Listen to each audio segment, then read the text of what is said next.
All right, y'all can fire away. So what do you think about the NCAA legislation or proposed legislation for you guys not to be able to offer a recruit until the summer before the senior season? Well, again, I talked earlier about a little bit about that, but I feel like things have just sped up so fast now. You're out recruiting 15-year-old young men, that 3 years from now are, you're trying to talk them into coming in on your campus, which is a little bit of a strange dynamic. It really is, but it's kind of where college football has gotten to. I would have no problem with it. Again, I think the challenge would be trying to regulate. You can regulate a piece of paper or something that you send in the mail, but in terms of a young man coming in and you saying, hey, look, you've got a scholarship at so-and-so university 3 years from now, I think that would be challenging in trying to regulate that. If there was a way we could get it done, I certainly wouldn't be opposed to it, because I think their senior year, it would be nice for them to kind of go through the recruiting process. But things have just sped up so much that I just don't know how and where they're going to go with that.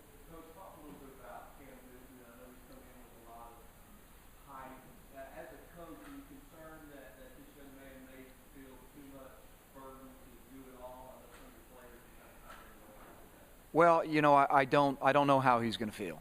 I don't. I know that we try to educate him, continuously about you put enough, great players put enough pressure on themselves to produce and be the best player they can be. That I don't know how he is going to, feel about all of the external pressures that come along with that job.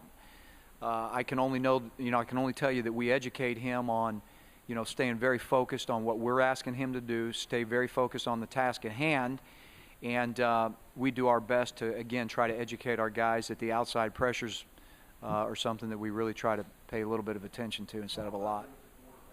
I think he's a good, you can see right now when he walks through the door, he's extremely athletic, he's extremely talented. We all know that. He's very gifted. He's done everything we've asked him to do. There's been there's nothing since the day he's walked in the door that we've been disappointed with in terms of work ethic, in terms of studying the game on his own, in terms of doing whatever we ask him to do to be the best he can be.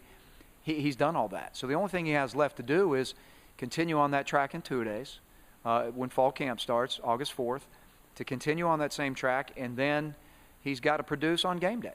And we won't know exactly how it unfolds until game day, but we feel very confident that he's, going to be what we're coaching him to be. Well, I think we've been very prudent on what we do in terms of, him learning the offense. But that started, in January. So I think he's got a good bit of familiarity with the offense. If you go back a year from now, a year ago from right now, we played with a quarterback that never went through spring practice. So, at least Cameron has been able to do that, and there's no substitute for experience of actually doing it. But we have been very prudent on how we, what we feed to him and how much we feed to him. And he's, at this point in time, he's really soaked it up really well. So we feel good about his knowledge of it. He's got to go out and do it.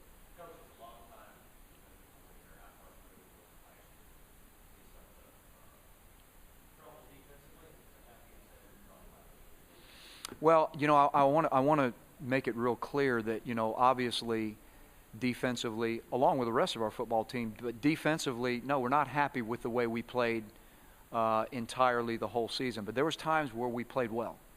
And, when you have made a commitment to a high-tempo offense, sometimes as a defensive unit, you're going to give up some things. And, we got to go look at the whole thing. What's the whole picture look like? Don't look at just exactly what happened with the defense. Let's look at how the whole game unfolded. Was our defense put in bad positions because of special teams field position? Was our defense put in bad positions because, we were 3 and out 4 times in a row in a short period of time, and they're on the field a lot? And I think you got to look at the whole picture. And as we've gone to reevaluate, no, we're not happy with some of the execution of our defense without question. That needs to improve, and we feel very strongly that it will.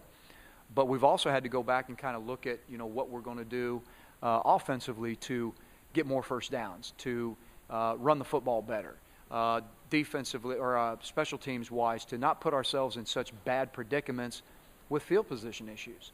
And I think it's the whole thing. But I've got a great defensive coordinator who's been very successful everywhere he's been. And he had great defenses at Georgia Tech. He turned the Minnesota defense in 1 year from probably the bottom of the NCAA to one of the top third.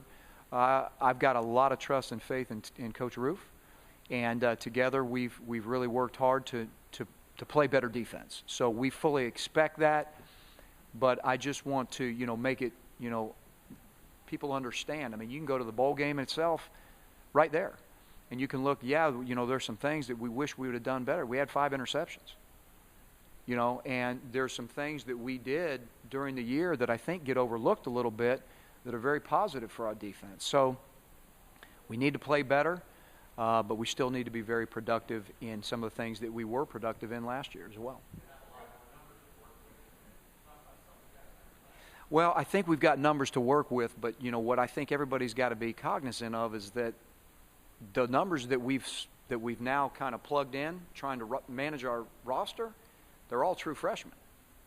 I mean, we didn't grow somebody else overnight that was here last year. I mean, so I think you have to be very aware of that. Yeah, our roster looks different, but they're all 18 years old or 17.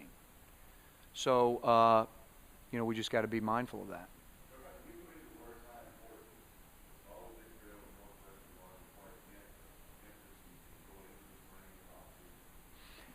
I think, I think that gave us some great momentum, Chuck. I mean, I think it was, sometimes it's not just that you win the game. Sometimes it's how you win the game. And we had to dig down deep with not a bunch of guys. And we had to win that thing a couple different times to actually win it, and I think all that matters. It was an overtime game. And we hit a lot of different situations last year as a football team that we needed to be in. We needed to win an overtime game. We needed to be able to come back from a 14-0 deficit to West Virginia and be able to win the game. Same thing with Mississippi State. So I think it was a little bit of not just that we won it, which was huge. Just going to a New Year's Day bowl in our first year as a staff was huge. And, that's not easy to do. So it was great for our players to buy into what we were doing. It was great for the recruits to see, hey, this thing's going in the right direction. And then how we won the game was really exciting too. So I think that propelled us into having a lot of good momentum for recruiting. And, that kind of, I think set the tone for, the next 7 months, which is where we're at now. How many times? Well, let me tell you something. We have, Gus and I have great communication on the sideline. And, there's some times in the game where you got to go really fast. There's some times in the game where you obviously have to slow it down. But we're always in constant communication with the tempo that we need to be able to go at. So those aren't really issues in terms of communication and conceptually what we need to do to win.